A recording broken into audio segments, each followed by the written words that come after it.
You get a DA down in Georgia that actually just set a court date for exactly when people are going to be going to the polls, like in the very last weeks of the campaign.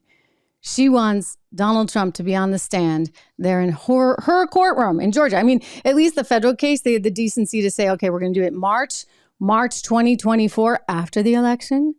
But nope, not Fani Willis. Fani Willis picked September 6, 2024. Do you not think that that's just a little bit peculiar? Maybe just a little teeny tiny bit peculiar. I mean, I get it. She wants to have some career of her own. That's what this is about. There's a lot of self-interest, and there's probably a lot of pressure on her given all of these polls that keep coming out, these polls that show that Trump and Biden are neck and neck.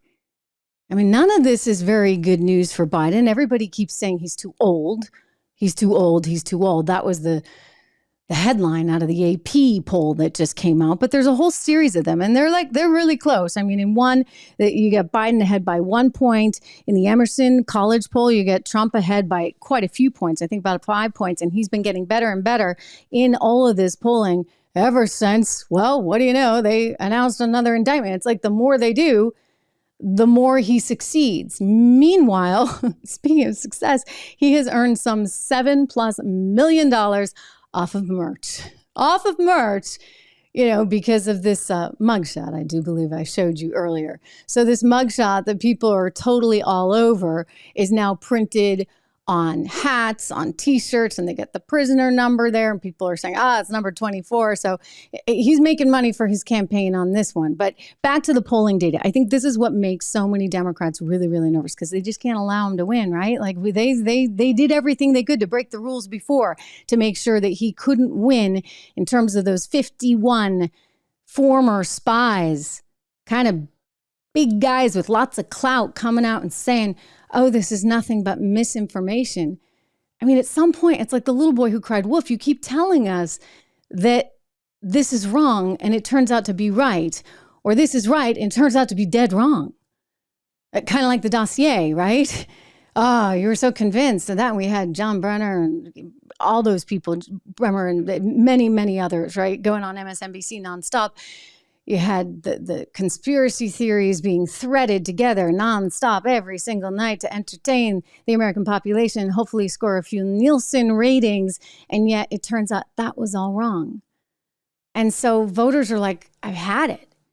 And that's why you're seeing him continue to climb in the polls. He is, barring any really unfortunate circumstance for himself, I think probably, there's no way around this one. He is going to be the nominee for president for the Republican Party. Meanwhile, you look at some of the data and it shows you that even minority populations, specifically the Black population, this is according to a new study, they are now increasingly supporting him. So take a look at these numbers. This is according to a Fox News poll and some of their analysis. If you look back in 2020, he had about 8% of the Black population supporting him. He now has 20%.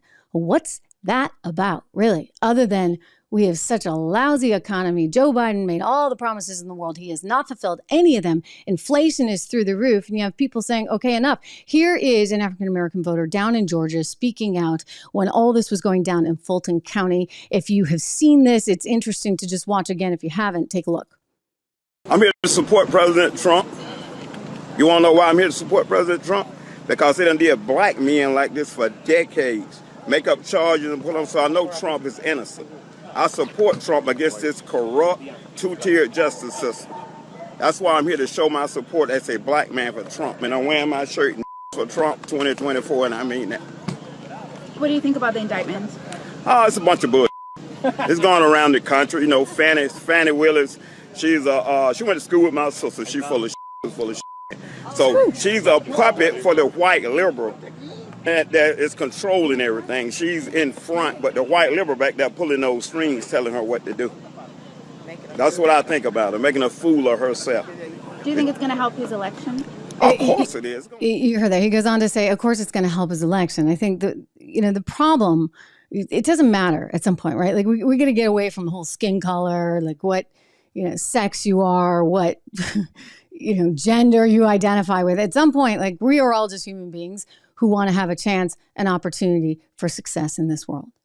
And the best way to do that is to just open it up for everyone and not say, okay, we're going to give out little handouts for you and you and you, but not for you. And then, by the way, if you're part of that 1% that happens to be donating to my campaign and all my causes, well, guess what? We're going to give you a whole special system altogether. I mean, you think about, for example, I call it the fat cat tax loophole. That would be the private equity tax loophole, where these guys get away with paying a fraction of what any normal American pays in income taxes. It's insane. And why do they get to do it? Oh, because they are the biggest donors to both political parties, by the way. This is not to put it on one side or the other. I mean, we are a broken system. And you know what that man down in Georgia gets? He gets that it's broken. And he gets that it's not working for him. He gets exactly what Oliver Anthony gets, right? When Oliver Anthony talks about how he's getting taxed to death and it's just not working. Good opportunity to play this song again. Well, I've been selling my soul, working all day, overtime hours for bullshit pay, so I can sit out here and waste my life away, drag back home and drown my troubles away. It's a damn shame what the world's gotten to for people like me, people like you. Wish I could just wake up and it not be true, but it is. Oh, it is living in the new world with an whole soul. These rich men know. You get it?